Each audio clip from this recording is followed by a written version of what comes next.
Hi, this is Bina with Garden Inspire. Thanks for joining me on my herb walk today.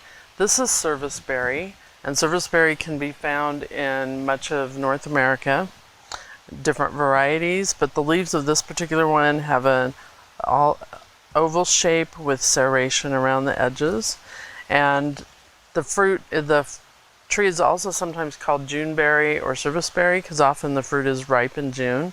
This one right here has one ripe fruit, or at least close to ripe, that's this dark bluish purple color. The other ones aren't ripe yet.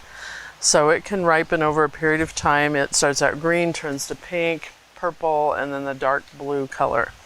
It can be eaten raw, or you can use it in pies, muffins, anything like that.